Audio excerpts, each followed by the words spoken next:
ఇలా ఇంత ఘోరంగా మనుషులను చింపడం, ఎంటికలు పట్టి గుంజడం.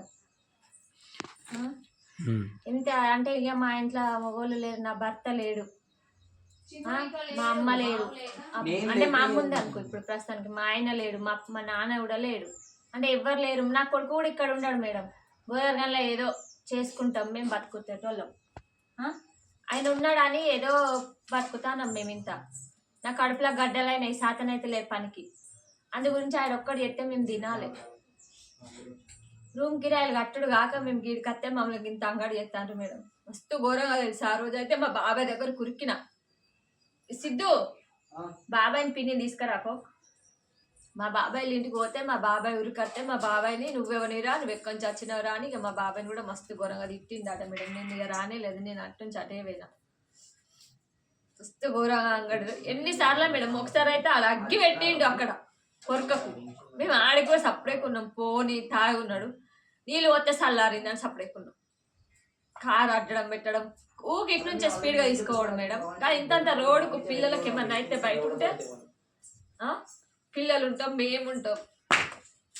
అట్లున్న అంగడి అసలు ఘోరం మేడం. మమ్మల్ని బతకనిస్తలేడు, మళ్ళీ చంపుతానని వాళ్ళని కూడా చంపుతానం తెలుసా.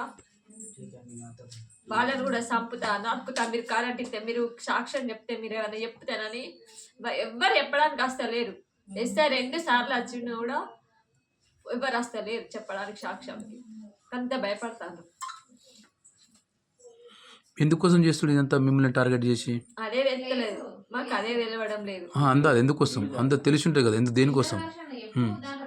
ఈ జాగ గురించి కావచ్చు అంతేగాని మాకు ఇంకేం, మాకైతే ఏ ఆధారం లేదు. ఇది ఒక్కటే తప్ప ఇంకేం లేదు. మాకేం డబ్బు లేదు, ఆస్తి లేవు, ఏం లేవు, ఏం లేదు. ఇన్ని రోజులు ఎవ్వరు లేకుండా ఇక్కడ ఎవ్వరు లేకుండా ఇక్కడ ఎవ్వరు లేకుండే. ఇన్ని రోజులు ఖాళీ ఉండే. మమ్మీ కూడా మా దగ్గరకు వచ్చే ఉండేది. Caste feeling sir. First of all వచ్చేసి క్యాస్ట్. వాళ్ళు పెద్ద క్యాస్ట్, మేము చిన్న క్యాస్ట్. వాళ్ళ ఇంటి ముందు నుంచి నడవద్దట. వాళ్ళకి మేము కనబడితేనే తిట్టడం స్టార్ట్ చేస్తారు మేడం.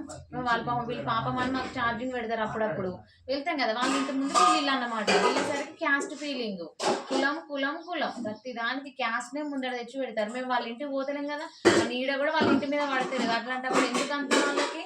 వాళ్ళ ఇంటికి పోతే నీళ్ళకో దానికో పోతే రావద్దని తిట్టడం కరెక్ట్ పద్ధతి. అది వేరే వాళ్ళకి పోతే మమ్మల్ని ఇట్లా చేస్తాను మేడం. మాకు ఇంట్లో కరెంట్ లేదు, మరి వాళ్ళని కూడా తిడుతున్నారు మేడం. ఇచ్చే వాళ్ళని తిట్టడం ఎందుకు అసలు? మీరు ఇయ్యలేదు, మీరు పాపం అనలేదు. బయట వాళ్ళు ఇస్తే వాళ్ళని కూడా ఘోరంగా తిట్టడం అంట. వాళ్ళకి బొంగు తీసి వాళ్ళ కరెంటును కొట్టడం, పైపును వాళ్ళకి కొట్టడం, ఇలాంటి. అది మా మీద ఇంత టార్గెట్ ఎందుకు? మేము వచ్చి 2-3 నెలలు అవుతుంది మేడం. 6 రోజులు కూడా అవుతలేదు. నా భర్త చచ్చిపోయి ఇప్పుడు 5 నెలలే. అట్లా చెప్తాను మేడం. ఏం చేసాడో, ఎట్లా బతుకుడో నాకే భయం అవుతాం మేడం. డోర్లు లేవు, ఇటు డోర్ లేదు, ఇటు డోర్ లేదు. మా అమ్మ, నేను, మా పాప ఉంటాం. మరి ఎవరినైనా తీసుకొచ్చేమన్నా చెప్తే మేము ఏడబోవుడు అని ఎట్లనే భయం అవుతుంది. రాత్రి నిద్ర పడతలేదు మేడం తెలుసా. బాధ ఎవరికి చెప్పుకుంటట్లేదు. రాత్రి నిద్ర ఉండలేదు, చూసుకుంటుండడు. ఒకసారి ఏమో వాళ్ళ ఫ్రెండ్స్ తీసుకొచ్చి